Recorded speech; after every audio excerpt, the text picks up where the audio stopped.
interviewing Tim Russert in the run-up to the war, I asked a question that was sort of challenging of the Bush administration. It was something that Tom Shales, who's a media writer for the Washington Post, had written about President Bush during a particular press conference. And it was right, I think, a month before we invaded Iraq. And I asked him, I quoted Tom Shales, who has notoriously poisoned pen, but he's a great writer, isn't he? He's a good writer. Unless he's writing mean things about you, then he's a shitty writer. But I asked Tim a question, and the Bush administration, the press secretary called the executive producer of the Today Show and said, we didn't like the tone of the question Katie asked Tim Russert, and if she continues to go along, go down that road, we may have to cut off access to the president, which I thought was just so shocking and appalling. But they were very, very controlling. I mean, most administrations are, but I found at that moment in time, there was so much control being exerted by the administration as well. Totally right. I mean, that was my experience, not obviously with your question, but my experience is they were very assertive. And they ran it like a well-oiled machine, and I would get calls, and they would let us know, or they'd call in our Washington bureau chief and say, we are not happy with this.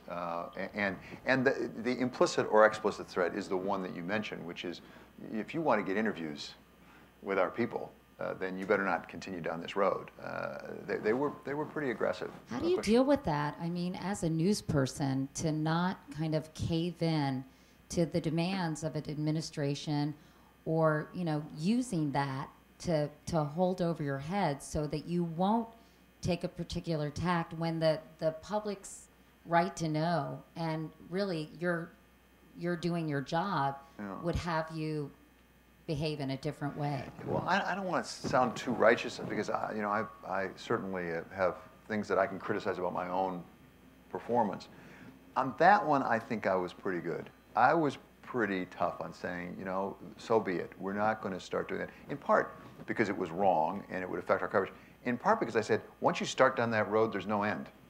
Once they think that they can start intimidating you to change your coverage, then that gives them an incentive to do more of it. So I was pretty tough. The only thing I had with the administration, and this was actually during the Bush administration, was I said, it's just fine to hold that person back for that reason. We're going to report that. And they said, well, you can't possibly report that. I said, well, why not? You're the U.S. government, and you're telling me that you're not going to give us that guest for this week on Sunday morning because you don't like something we did over here.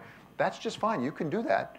But then we're just going to say that. The reason we don't have, the Secretary of State is because the administration is angry with us.